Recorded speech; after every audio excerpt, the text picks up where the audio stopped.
Welcome to Books in the World, the longest running literary cable TV program in the country, now in its 43rd year. Books in the World is a product of the Cape Cod Writers Center. I'm your host, Elisa Metcalf, and today I am very pleased to welcome Grace Talusan, author of the memoir, The Body Papers, which won the Restless Book Prize for New Immigrant Writing. Grace, welcome to the program. Thank you. I'm really happy to be here. And that's incredible. The longest running cable show on books. Yes. We can brag about that. That's So before we dive into the memoir, I just tell everybody a little bit about yourself and what inspired you to write this book. Sure. Well, I immigrated to this country as a child when I was 2 years old. And I think that this experience of being an immigrant really shaped the way, not only how I lived my life, but how I experienced it. And I think being an immigrant turned me into a writer because I was constantly inside of situations, also observing them and trying to learn from them. And all of this needed an outlet. And so I wrote. And so a lot of that experience is here in this book. And I cover a lot of different kinds of experiences, but always through the lens of who I am, which is, a woman, a daughter, Filipino, I'm an immigrant. I'm also a survivor or a victim of childhood trauma. There's all these ways that I think many people probably have these experiences in various levels. But I wanted to write and express my own story, and I hope that people find themselves in it in some way or can relate to it in some way. Sure. Yeah, this is a very bold, very honest accounting of your life, and parts of it were not, were pretty traumatic. And this is your first book? Yes, it is. Wow. I mean, that you opened up so deeply, and so intensely in this particular book. It's really impressive. So what's the significance of the title, may I ask? Sure. So if you look at the cover, which was so beautifully done, it's made up of these little pieces of paper. It's a paper doll. I love the design in the cover. And it's pieces of paper that were significant to my life, like bits of immigration paperwork and documentation. Inside of the book, there's other kinds of papers like photographs that are kinds of evidence or witness about in terms of experiences I've gone through. And so a friend of mine, Joanne Diaz, who's from Massachusetts, she's a poet, and she's read almost everything I've published, and she's the one who came up with the title and the central metaphor, I guess, for the whole book, which is this idea about, we have these lives and we have these physical bodies, and our bodies are constrained and limited and given free pass and documented by paperwork. There's medical paperwork and passports that let us in and out of countries, and licenses and diplomas and money even. There's all these ways that our lives are attached to paper. And I've written stories about my life in paper. And then there's my body, and then there's the body of work that I've come up with over decades about my life. So there's all these ways that body and papers is really resonant. And there's many ways to approach it. Sure. Oh, that's interesting. Thanks for letting us know. So as you mentioned, you're from the Philippines. Your parents were from there. They're born there.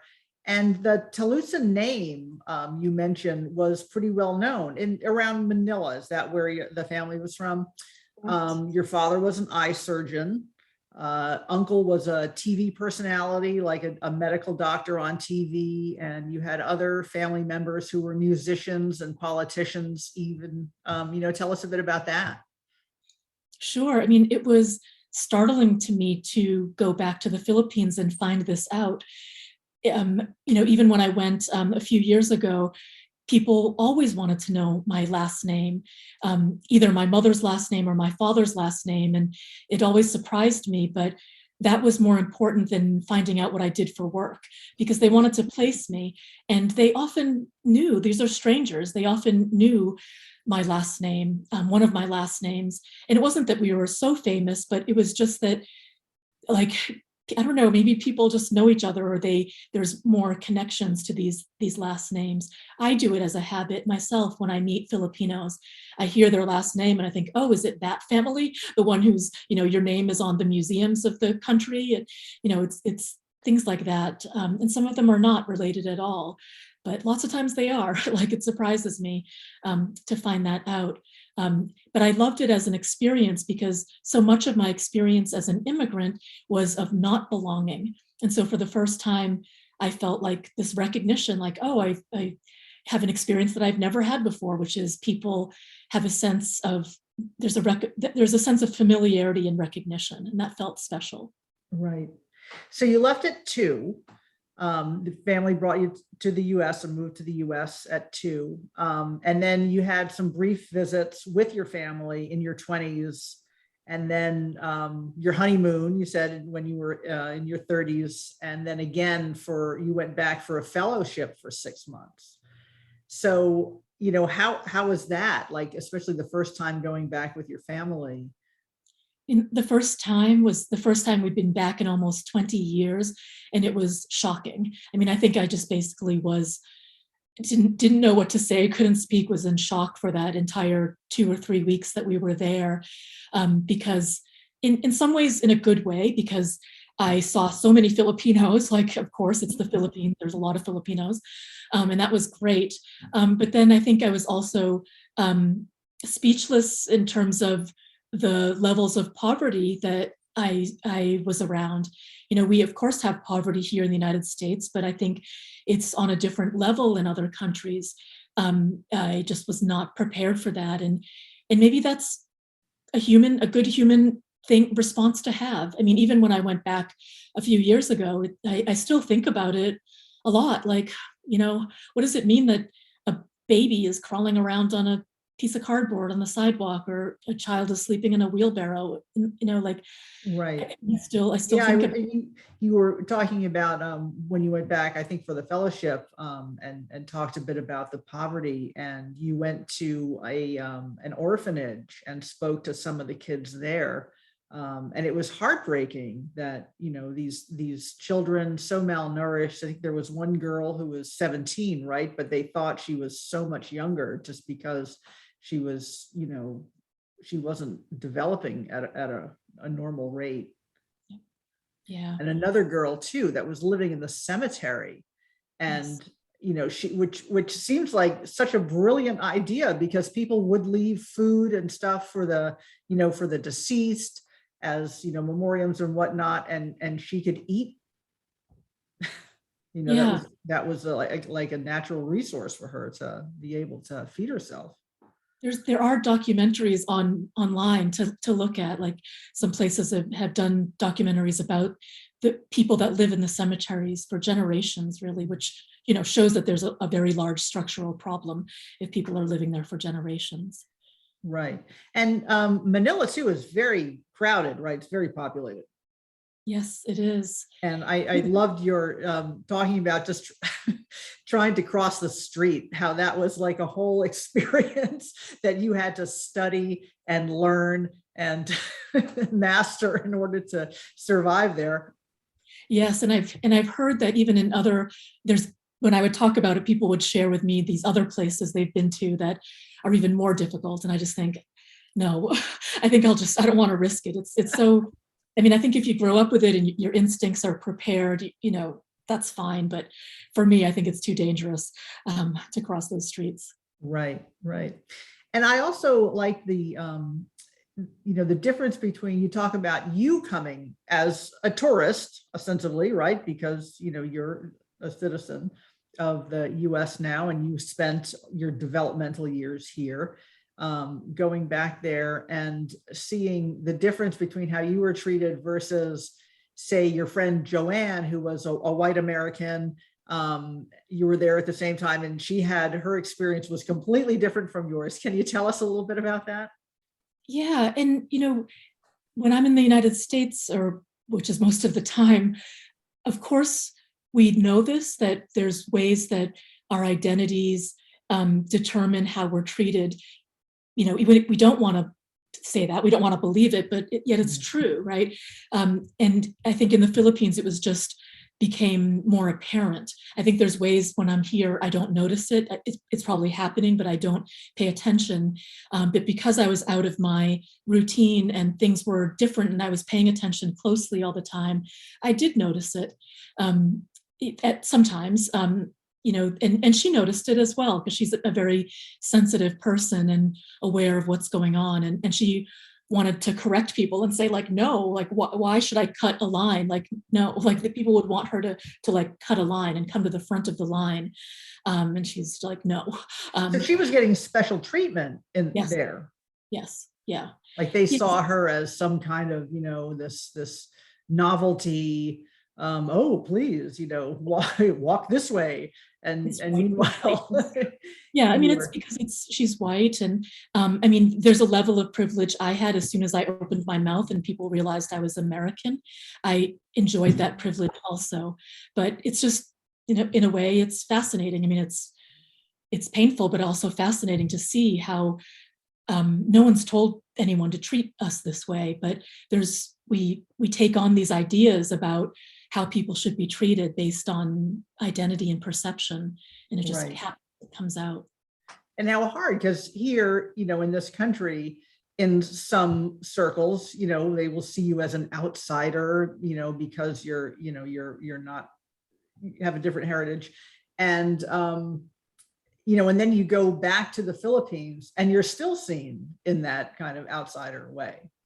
Yes. Yeah. I mean, I thought I would, I don't know, I had this idea that, like, oh, I'll go to quote unquote home, which is what the Filipino immigrants I grew up with called the Philippines. They called it home.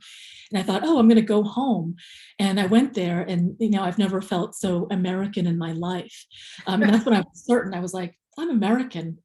I mean, whether I don't feel American all the time when I'm here, sometimes I'll feel foreign because I'm not white.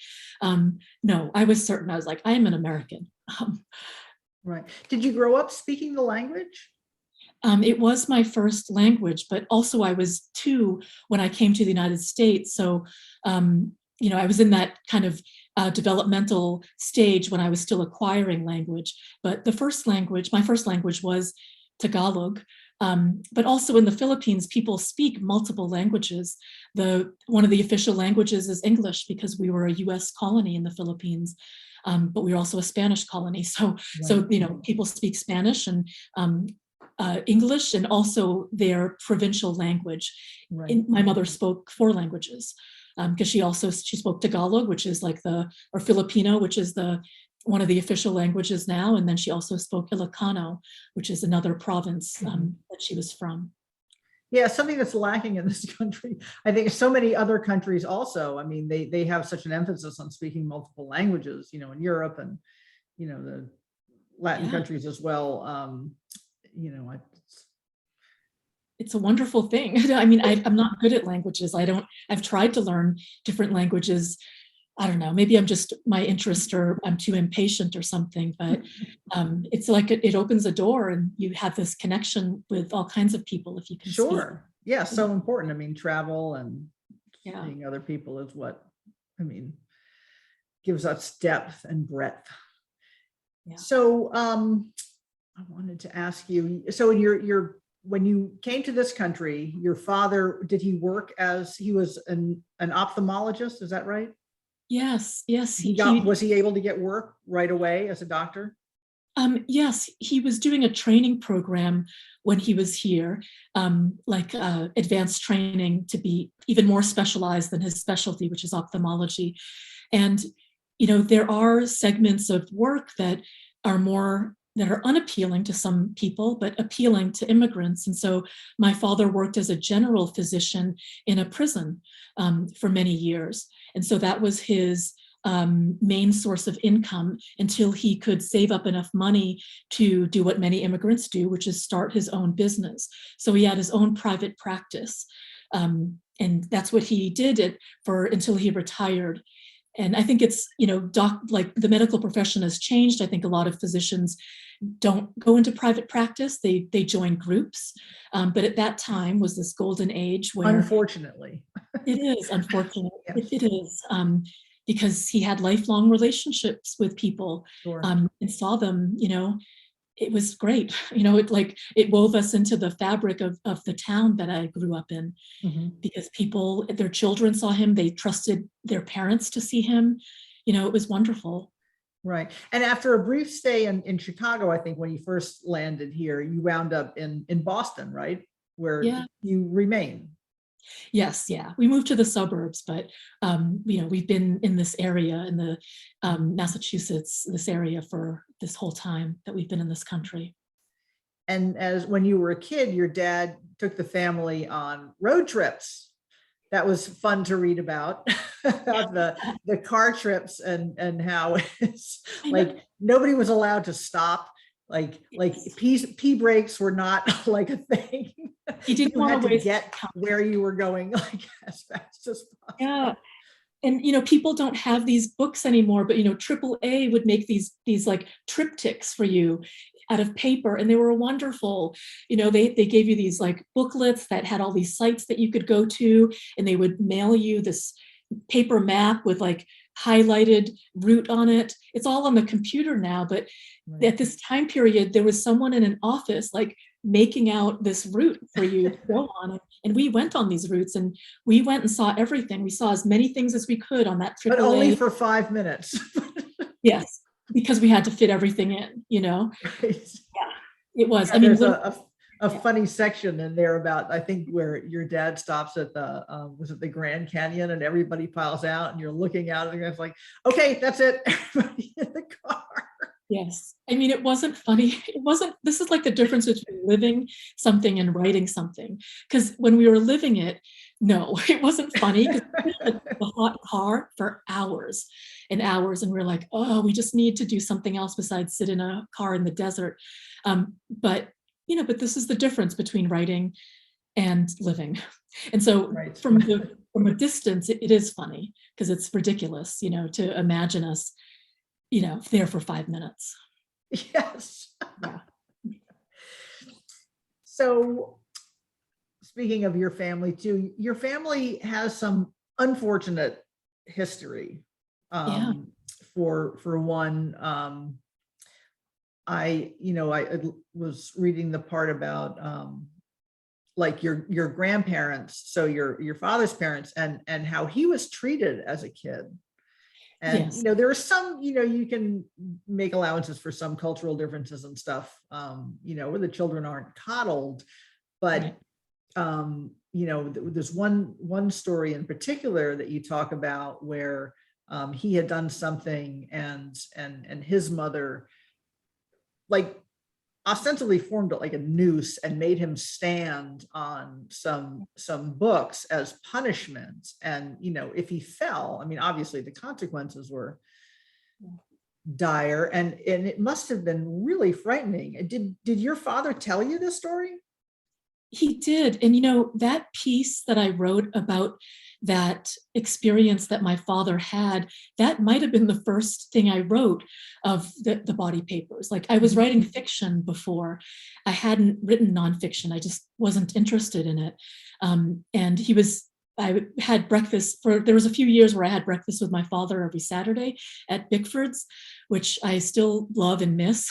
There's not too many of them around, but I worked for my father on Saturday mornings at his office. And so he would feed me breakfast before at Bickford's. And, and one of the times we went, he told me the story about his mother doling out this very harsh punishment on him, basically it's threatening to kill him.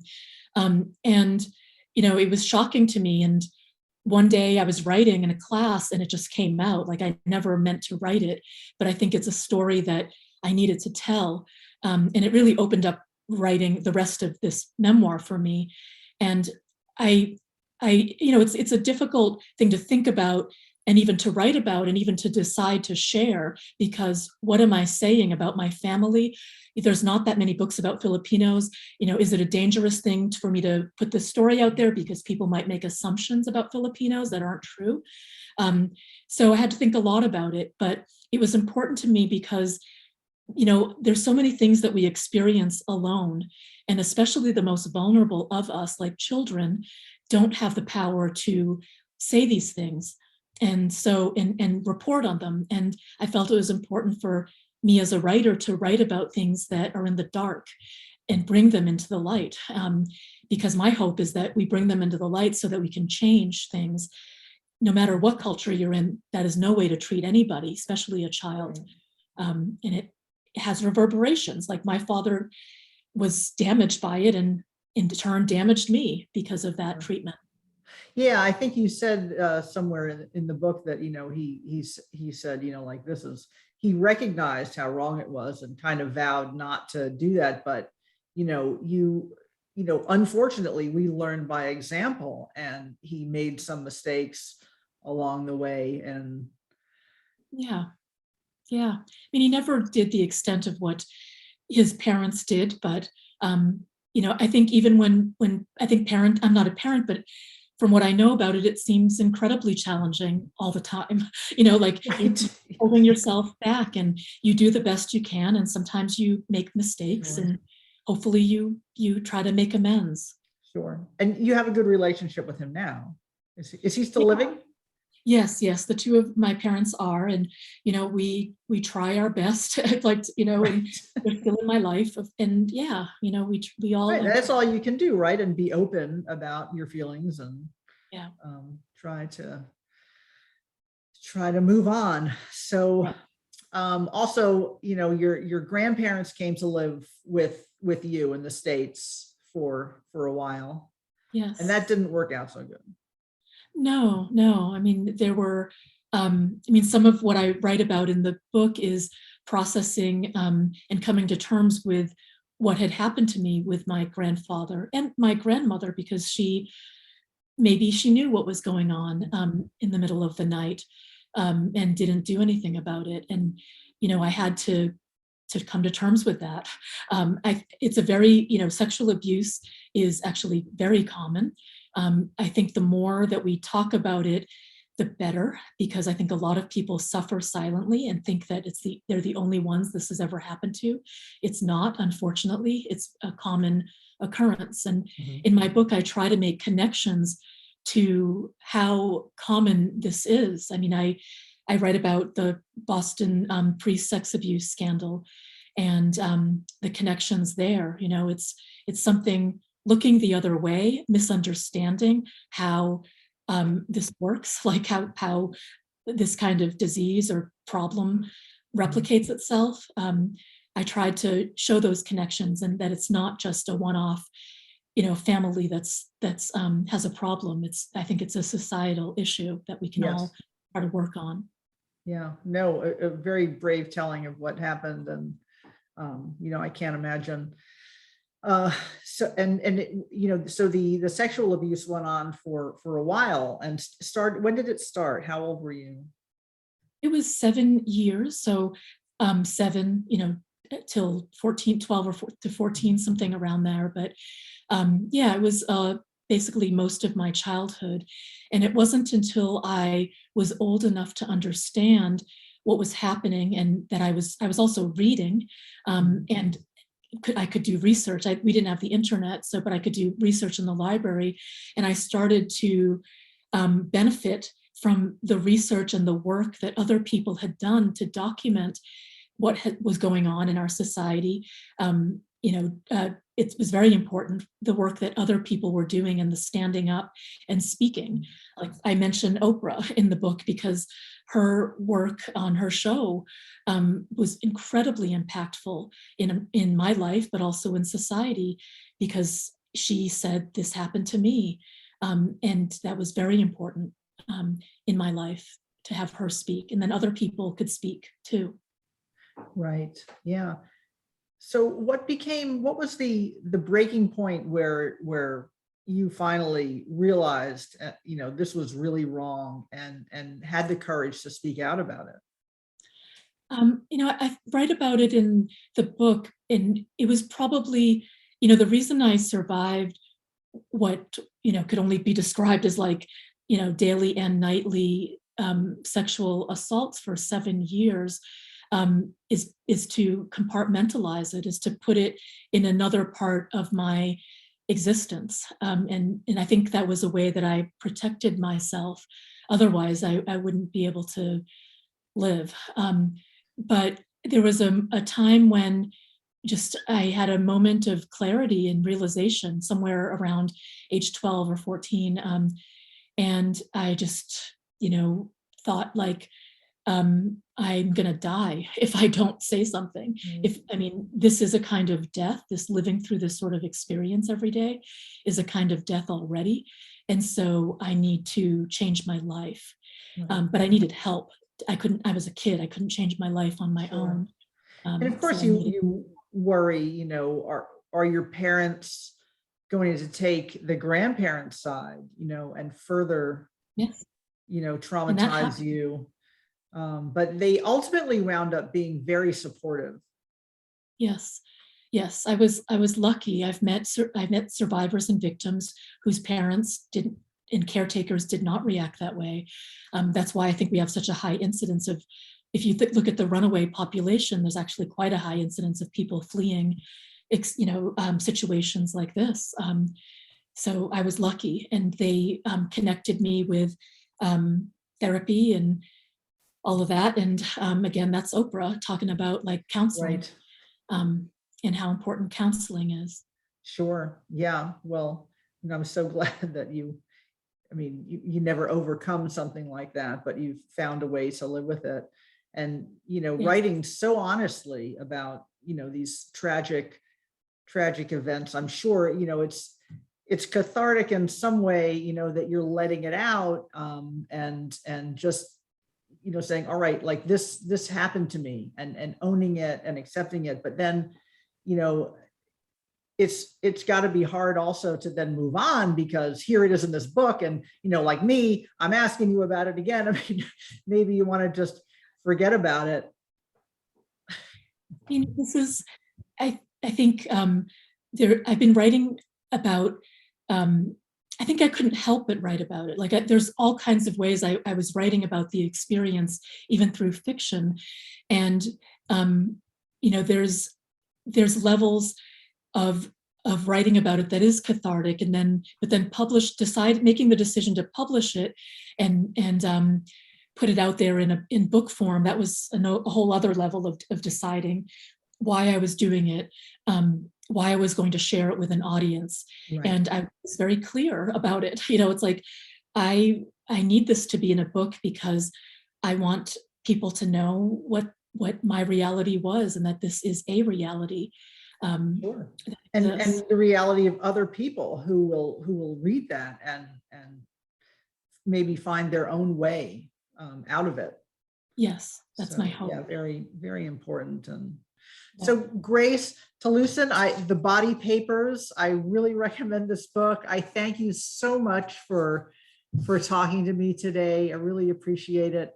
And good luck with anything. Is there a website how people can get in touch with you? Oh, yes. People can Google my name, and you can find an email address for me. My website is gracetalusan.com. Just let me know that you saw this interview, so I know I can place where sure. I know you from. But I'm happy to be in touch with folks. Okay. And we can find the book and on the normal channels and any indie bookstore. But get it from your local bookstore, because yes, that's better. Independent bookstores are great places, and also you can order it from your library and borrow from your library as sure. Well. Right. Yeah, thank you so much. Yes, thank you, Grace. Okay, and thank you for watching Books in the World. For more information about this program and to view other episodes, go to CapeCodWritersCenter.org.